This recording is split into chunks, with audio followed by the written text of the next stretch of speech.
अगला simple case, यहाँ पे झंझट काम है H2O2, ये तो है ही परऑक्साइड, इसका नाम क्या है? Hydrogen peroxide. क्लियर? इसमें आपने सोच रहे हैं ऑक्सीजन -2 नहीं, क्योंकि इसका नाम क्या बोल रहे हैं आप? Hydrogen peroxide. तो हमें मालूम है ऑक्सीजन कितना, हाइड्रोजन कितना होता है पक्का पक्का प्लस। तो अगर ये 2 बार +1 है और इसके साथ 2 बार ऑक्सीजन डाल दूं तो ऑक्सीजन की वैल्यू कितनी आ रही है?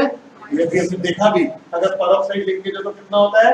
-1। स्ट्रक्चर भी देख लेते हैं, HOOH। क्लियर है? तो O की O के रेफरेंस में 0, पर ये +1 तो ये कितना हो गया? ये +1 तो ये कितना हो गया? -1 तो हमने निकाला ही। समझ में आ रहा है? क्लियर? बता रहे। लास्ट केस देखिए बेटे, H2SO5 कितना हो गया? +1 सल्फर का 2 बार, हाइड्रोजन का 2 बार, सल्फर निकालना है। इसका -2 कितनी बार? 5 बार। 0 सल्फर आ गया हमारे पास +8। क्या पॉसिबल है? आंसर है no. Sulphur can be maximum, कोई ना कोई तो झंझट होगा। तो देखिए सल्फर कैसा होता है? OH, OH double bond O, double bond O, कितने ऑक्सीजन घप गए? 4। ये H2SO4 है। कौन है ये? H2SO4। लेकिन हमारे पास क्या था? 5 के लिए कोई क्या है ऐसा बना दे, नॉट पॉसिबल, क्योंकि सल्फर के बाद तो 6 इलेक्ट्रॉनों से 6 बॉन्ड बना सकता है। अभी बॉन्ड कितने हो गए? समझ में आ गया? 8 बॉन्ड हो गए, नॉट पॉसिबल। ये क्या स्ट्रक्चर है देखिए जरा, इसका स्ट्रक्चर होता है OOH। तो ठीक है स्ट्रक्चर। तो यहाँ पे गिने सल्फर इसके रेफरेंस में +2, इसके रेफरेंस में +2, इसके रेफरेंस में 1, इसके रेफरेंस में 1, कितना हो गया? 6। So it is a structure based problem. और अब आपका अगला क्वेश्चन आएगा, सर कितने रटने? तो कितने कदम जितने कराए, क्योंकि लिमिट कोई नहीं है, 12th में भी बहुत सारे आएंगे। फिलहाल के लिए इतने काफी है मेरे को लगता है। देखिए क्वेश्चन दिया है 2Na साथ में H2 क्या बन गया? 2NaH3 ऊपर देखेंगे, यहाँ पे Na को चार्ज क्या दूं? बोलिए, Na का एक ही चार्ज होता है +1, और कोई चार्ज नहीं हो सकता। Na इज +1, तो इसको क्या होना पड़ेगा? यहाँ पर चार्ज 0, यहाँ पर चार्ज 0, 0 से +1, लेफ्ट से क्या? ऑक्सीडेशन। 0 से -1 रिडक्शन। तो क्वेश्चन में पूछा गया जस्टिफाई ये रिडॉक्स है, हाँ है या नहीं है? रिडक्शन भी हो रहा है, ऑक्सीडेशन भी हो रहा है, तो it is a redox reaction. आगे भी काम करते हैं। ये क्या हो रहा है? ऑक्सीडाइज। कौन ऑक्सीडाइज हो रहा है? Na या NaH? Na। आपने ध्यान से बोलना है, कौन ऑक्सीडाइज हो रहा है? Na। कौन रिड्यूस हो रहा है? H2। रिडक्शन होने से क्या बना? रिडक्शन होने से क्या बना? H-। उसको पूरे को मत बोलो, H2 रिडक्शन हो रहा है ना, तो क्या बना? H-। ऑक्सीडेशन से क्या बना? Na+। चाहे तो आप इसको तोड़ के लिख दें, ऐसे कोई दिक्कत नहीं है। समझ आ गया? अब तो क्लैरिटी है, अब इसको इससे जोड़ दें। समझ में आ गया? तो रिडक्शन से क्या बना? H-, ऑक्सीडेशन से क्या बना? Na+। आयन को तो अलग अलग लिख सकते हैं ना, कोई इशू नहीं है। ओके, ये ऑक्सीडाइज हो रहा है, समझ में आ रहा है? ये ऑक्सीडाइज हो रहा है। ऑक्सीडाइज होने पे क्या करता है? इलेक्ट्रॉन गेन कर रहा है या लूज करता है? लूज करता है। तो ये रिड्यूसिंग एजेंट हो गया, दूसरे को दे रहा है ना, तो उसे रिड्यूस कर रहा होगा, क्या कहलाएगा? तो इसको बोलेंगे दिस इज रिड्यूसिंग एजेंट, और रिड्यूसिंग एजेंट का दूसरा नाम रिडक्टेंट। इसको क्या बोलेंगे? ऑक्सीडाइजिंग एजेंट, और दूसरा नाम ऑक्सीडेंट। क्लैरिटी है? फटाफट उतार दें। क्वेश्चन नंबर 8.3 एक पार्ट करा रहा हूं, बाकी होमवर्क। AuCl4, ठीक है? यहाँ पर बोला स्टॉप रोटेशन लिखे, बहुत इजी कॉन्सेप्ट है। क्या लिखना है? Stop rotation. देखिए ऊपर H के ऊपर चार्ज कितना? +1। Au के ऊपर निकालना है, Cl का -1 4 बार, नेट आंसर 0। Au कितना आ गया?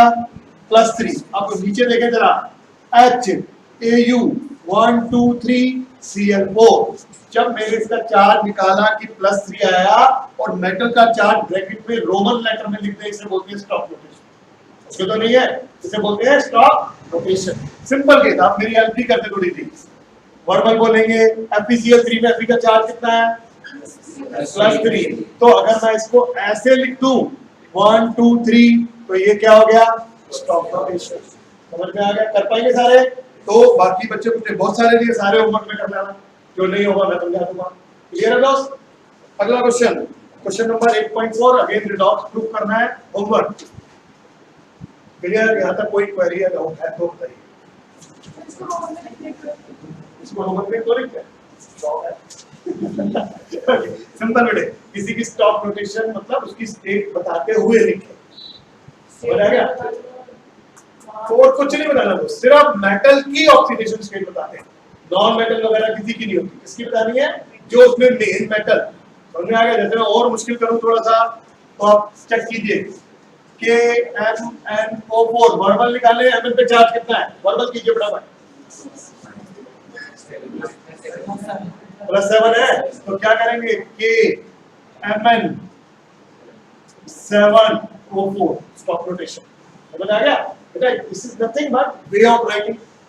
भाई मेरे को किसी ने कहा थोड़ी ना कि पिताजी के आगे श्री लगाए, लगा ही देते ना इज्जत देने के लिए।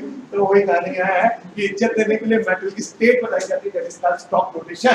पर एक ही क्वेश्चन आया तो आया, किस्मत से बनाया नहीं। समझ में आ गया? क्वेश्चन है तो मैंने डिस्कस किया, कभी कभी वन मार्क करके ज्यादा clear. These all are easy things, ये मुश्किल नहीं है अभी तक, मुश्किल तो अभी आना बाकी है। ठीक है? और मुश्किल की शुरुआत आज कर रहा हूं, अगली क्लास में कैरी ऑन करूंगा। सबसे मुश्किल पार्ट है बैलेंसिंग। बैलेंसिंग हम दो तरह से करते हैं, एक को बोलते हैं ऑक्सीडेशन नंबर मेथड, जिसको मैं अभी डिस्कस करने जा रहा हूं, दूसरे को बोलते हैं हाफ इक्वेशन मेथड। और रिक्वेस्ट इतनी सी है, अगर आप अच्छे से प्रैक्टिस कर रहे हैं, इररिस्पेक्टिव ये मानते हुए कि आपको पेपर में कितने नंबर का चैप्टर आ रहा है बोल जाए, तो this will help you a lot. क्योंकि पेपर में जो हो सकता है आपको बस 2 बैलेंसिंग पूछे, 4 नंबर का है या 6 नंबर का है, लेकिन this is so very important. अगर आपको बैलेंसिंग आती है तो 12th में आपके पास औरों से थोड़ा कम काम होगा। समझ में आ गया? नहीं आती है तो 12th में आपकी वाट लगने वाली है, ये बात मान के जाना। समझ में आ गया? कैसे डिस्कस करते हैं जरा देखिए, बैलेंसिंग कैसे की जाती है। बैलेंसिंग करते हुए कुछ स्टेप लिख रहा हूं। सबसे पहले रिक्वायर्ड बंदों का ऑक्सीडेशन नंबर निकालेंगे। नंबर 2, जिनका ऑक्सीडेशन नंबर चेंज हुआ है सिर्फ उन्हें बैलेंस करें। नंबर 3, इक्वेशन का गेन और लॉस बैलेंस करें। सबका मीनिंग बताऊंगा अभी। गेन और लॉस बैलेंस करें। +6 आया दोस्त, आंसर इज +6। -2 भी करना है, इधर आया +2, इधर आया +3, इधर आया +3। यही रिक्वायर्ड है। रिक्वायर्ड का मतलब ऑक्सीजन का मुझे कोई पंगा ही नहीं लेना है, तो मैं ऑक्सीजन क्यों निकालूंगा? दिस इज कॉल्ड रिक्वायर्ड बंदों का ऑक्सीडेशन नंबर निकालें। पहला स्टेप आ गया। दूसरा स्टेप, उन बंदों को बैलेंस करें। यहाँ आयरन 1, यहाँ आयरन 1, यहाँ क्रोमियम 2, लेकिन यहाँ तो क्रोमियम 1 था, मैंने 2 कर दिया। ऑक्सीजन बैलेंस नहीं किया, सिर्फ रिक्वायर्ड बंदे जिनका स्टेट चेंज हुआ उन्हें बैलेंस किया। सेकंड स्टेप समझ में आ गया। और ये स्टेप सबसे ज्यादा गलत होता है, गलत करके तो पूरा दोबारा करते रहोगे। कोई गलती तो नहीं है इसमें, ये तो नहीं है ना आपने। तो दूसरा स्टेप आ गया। ओके, तीसरा स्टेप देखिए, फिर नहीं बता रहा, कोई बात नहीं। ओके, लॉस या गेन बैलेंस करें, बहुत इंपॉर्टेंट, ध्यान से सुनिए। यहाँ पर हर क्रोमियम 6 है, यही बताना, सीआर की वैल्यू निकाल। तो 2 क्रोमियम का कितना हो गया? 12। यहाँ कितना हो गया? 6। चेंज कितने का? 12 से 6। अब आप गलती करोगे तो क्या करोगे? यहाँ पे कितने आइटम? 2, हर एक का 6, तो कितना हो गया? 6 × 2 12। यहाँ पर 3 × 2 6, चेंज कितने का? 6। अब गलती क्या होती है? अगर कोई स्टूडेंट ये भूल गया तो पता क्या करेगा? सर 6 और 3 का चेंज कर, ठीक तो ले आओ। नहीं ले रहा, गलत ले रहा है। समझ आ गया? और ये गलती एक कॉमन गलती है जो मेरे एक्सपीरियंस में बहुत ज्यादा है। समझ में आ गया? तो यहाँ क्या करना है? सबसे पहले 2, और चेंज कितने का हुआ बताया तुम्हारा? सबको अच्छे से आया बात समझ में? तो यहाँ पर चेंज है 6 इलेक्ट्रॉन का। एग्रीड?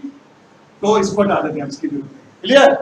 यहाँ पर कितना आयरन? 1 × 2 1 × 3, कितने का चेंज? 1। तो यहाँ से यहाँ तक जोड़ दें, आंसर आ गया 1 इलेक्ट्रॉन का चेंज। समझ में आया? अब मैंने यहाँ लिखा गेन और लॉस बैलेंस करें। भाई यहाँ तो 6 का चेंज हो रहा है, यहाँ 1 का कैसे हो सकता है? रिएक्शन में बैलेंस करना पड़ेगा। तो क्या करूं? इसको 6 से मल्टीप्लाई कर दूं, इसको 6 से मल्टीप्लाई कर दूं। समझ में आ गया? समझ में आ रहा अच्छे से?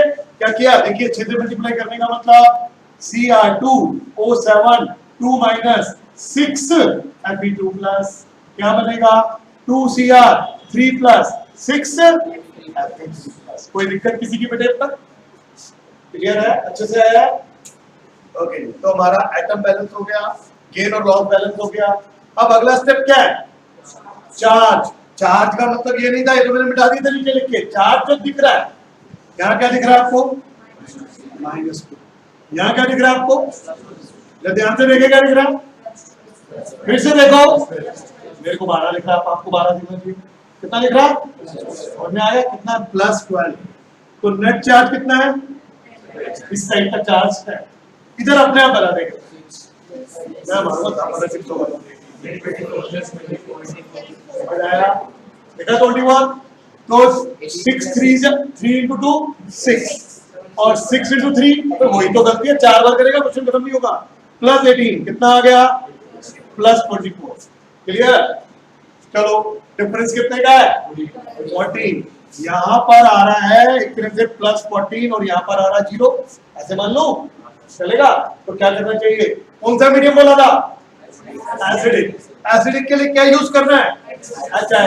ठीक है, यहाँ पे अगर HI डालूं तो क्या प्लस चार्ज खत्म हो जाएगा? उड़ जाएगा। अगर एक HI और डाल दिया तो 15 हो जाएगा, एक HI और डाला तो 16, एक और डाला तो 17। लेकिन एक काम तो कर सकता हूँ, यहाँ 14H प्लस डाल दो, बराबर हो गया। आया ना? में आ गया चार्ज बैलेंसिंग का मतलब। स्टेटमेंट है चार्ज बैलेंस करें एसिडिक मीडियम में HI से। चार्ज कितना आ रहा है? यहाँ 0 दिखता है और यहाँ 44। एक्चुअली जब 44 था बैलेंस करने के लिए आ गया। अगर मैं यहाँ पे H प्लस डालूं तो कितना हो जाएगा चार्ज? 15 तो नहीं करना था, बराबर करना। बराबर करने के लिए क्या डालते थे? यहाँ H प्लस डाल देते, बराबर है। समझ आ गया? तो नेक्स्ट स्टेप वाज दिस, यहाँ पे कितना डाल दिया?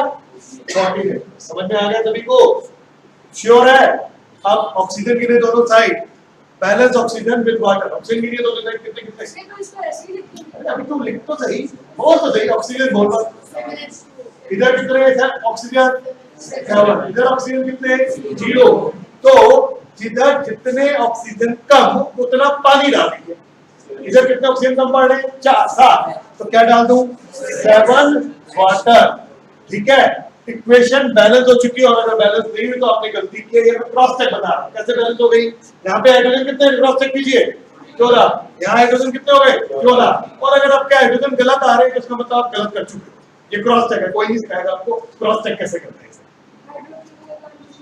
देखो आपने इस इक्वेशन को यहाँ पे आके खत्म किया, मेरे हिसाब से मैंने वो स्टेप तो लिखा नहीं है, क्वेश्चन खत्म। तो ये बैलेंस हो ही जानी चाहिए। अब क्रॉस चेक कैसे करूं? मेरी बैलेंस नहीं हुई तो दोनों साइड के हाइड्रोजन गिन लीजिए। यहाँ हाइड्रोजन कितने हैं? 14। यहाँ कितने हैं? 14। तो इसका मतलब मेरी बैलेंसिंग ठीक आई है। अगर हाइड्रोजन गड़बड़ आ रहे हैं, एक साइड ज्यादा आ रहे हैं, एक साइड कम आ रहे हैं, तो आप कोई स्टूपिड एरर कर चुके हैं। जब स्टूपिड एरर कर चुके हैं तो दोबारा से मत ढूंढे, पूरे को लाइन मार के काटे, दोबारा से करें, नहीं तो वो स्टूपिड एरर होती ही रहेगी। समझ आ गया? एरर कौन सी होगी सबसे ज्यादा? एटम डबल करना भूल जाओगे, तो सबसे पहला स्टेप किया था, इधर Cr2 था, इधर Cr था, वो करना भूल। समझ आ गया?